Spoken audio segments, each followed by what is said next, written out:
जय हिंद साथियों, मैं हूं आपका दोस्त कयाम साहिल। MS न्यूज़ सिटी पर आपका स्वागत है। आपके बीच 3 बड़ी खबरें लेकर के उपस्थित हूं। पहली खबर यह है कि दिल्ली में फिर से लॉकडाउन को बढ़ा दिया गया है। सोमवार से भी लॉकडाउन जारी रहेगा।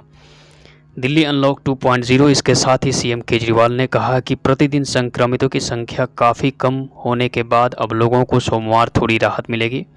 दिल्ली CM अरविंद केजरीवाल ने आज शनिवार को लॉकडाउन बढ़ाने की घोषणा की। उन्होंने कहा कि लोगों को राहत देते हुए लॉकडाउन सोमवार से भी आगे जारी रहेगा। प्रेस कॉन्फ्रेंस में CM ने कहा कि एक्सपर्ट की सलाह से तय किया गया है कि दिल्ली में 37,000 केसों को कोविड का अगला पीक माना जाएगा और इसी के आधार पर तैयारी शुरू की जाएगी।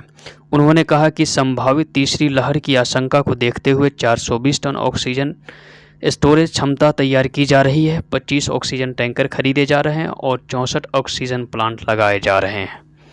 अब बढ़ते हैं अगले खबर की ओर। हमारे साथ बने रहिए MS न्यूज़ सिटी पर। Thank you.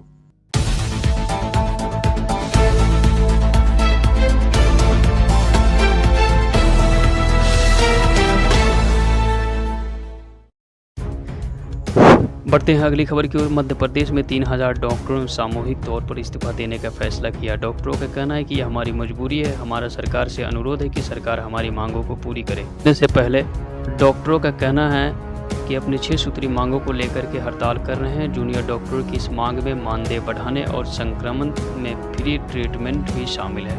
अब उन डॉक्टरों को भी सुनते हैं क्या है उनका कहना। बने रहिए MS न्यूज़ सिटी पर। Thank you. मध्य प्रदेश में करीब 3,000 डॉक्टरों ने सामूहिक इस्तीफा दे दिया है। इस्तीफे को लेकर जूनियर डॉक्टरों का कहना है कि ये हमारी मजबूरी है। हम सरकार से अनुरोध करते हैं कि हमारी मांगों को पूरा किया जाए। इस्तीफा देने से पहले डॉक्टर्स 4 दिनों से अपनी 6 सूत्री मांगों को लेकर हड़ताल कर रहे थे। जूनियर डॉक्टर्स की इस मांग में मानदेय बढ़ाने और संक्रमण होने पर मुफ्त इलाज की मांग भी शामिल है। महीनों से ये जो चीज़ है हमारी, जो मांगों को लेके सरकार से जो हमारी बात है, संवाद है, उसकी कोशिश हम बार बार करते रहे हैं। हमारा ये सिलसिला जनवरी से स्टार्ट हुआ। उसके बाद हमने कई बार उनको लेटर लिखा। उसके बाद हम कई बार मंत्री जी से मिले, मेल हमने किए, CM को मेल किए, मंत्री जी को मेल किए। उसके बाद अप्रैल माह में जब जुड़ा ने का एक डेलीगेशन मंत्री जी से मिला और उन्हें प्रॉमिस किया कि आपकी जो चीज़ें हैं जल्द से जल्द मान ली जाएगी, लेकिन उसके बाद भी उन्हें वादा करने के बाद पूरा 1 मंथ निकल गया।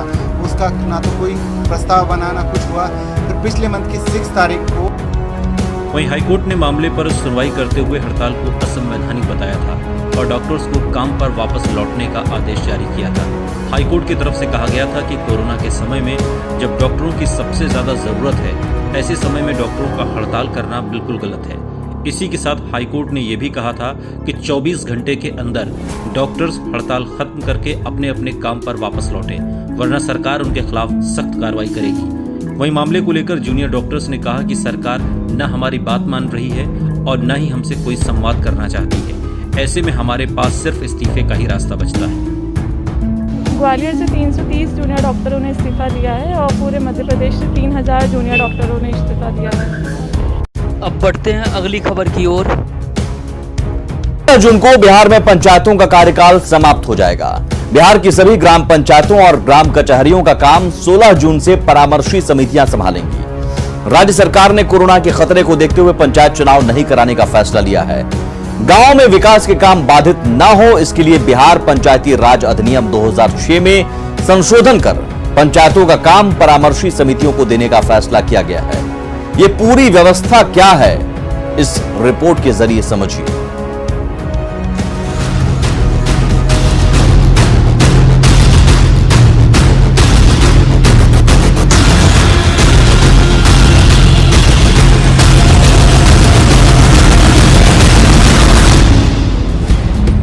भले ही कोरोना की दूसरी लहर थम गई हो, लेकिन सरकार किसी भी तरह का जोखिम उठाने के मूड में नहीं है। कोरोना के खतरे के बीच उत्तर प्रदेश में पंचायत चुनाव कराने की गलती का खामियाजा योगी आदित्यनाथ सरकार अब भुगत रही है। यूपी में पंचायत चुनावों में ड्यूटी के दौरान 1,000 से ज्यादा कर्मचारियों की कोरोना संक्रमण से मौत हो गई, हजारों संक्रमित हुए। इसे देखते हुए बिहार सरकार ने पंचायत चुनावों को फिलहाल टाल देना ही बेहतर समझा। इसलिए राज्य सरकार ने पंचायती राज अधिनियम में संशोधन कर पंचायतों का काम देखने के लिए परामर्शी समितियों का गठन करने का ऐलान किया है। 15 जून के बाद बिहार की त्रिस्तरीय पंचायती राज व्यवस्था का काम पंचायत परामर्शी समितियां ही संभालेंगी। कि पंचायत चुनाव नहीं होने के स्थिति में 15 जून के बाद बिहार में कैसे विकास के कार्य होंगे, उसके लिए एक परामर्शी समिति का गठन हम लोग करने जा रहे हैं। संकल्प बनाकर एक निर्देशिका बनाकर पूरे स्वरूप को तैयार करके हम लोग किस तरह परामर्श समिति का गठन करके जिले में जो पंचायत है, ग्राम कचहरी है, पंचायत समिति है, जिला परिषद है, उसका गठन करने का काम करेंगे। कोरोना के कारण बिहार में पंचायत चुनाव कराना फिलहाल संभव नहीं है। ये थी MS न्यूज़ सिटी की रिपोर्ट। MS न्यूज़ सिटी पर बने रहे और देखते रहे MS news city. Thank you so much for watching. मिलते हैं अगले अपडेट में, तब तक के लिए thank you so much for watching.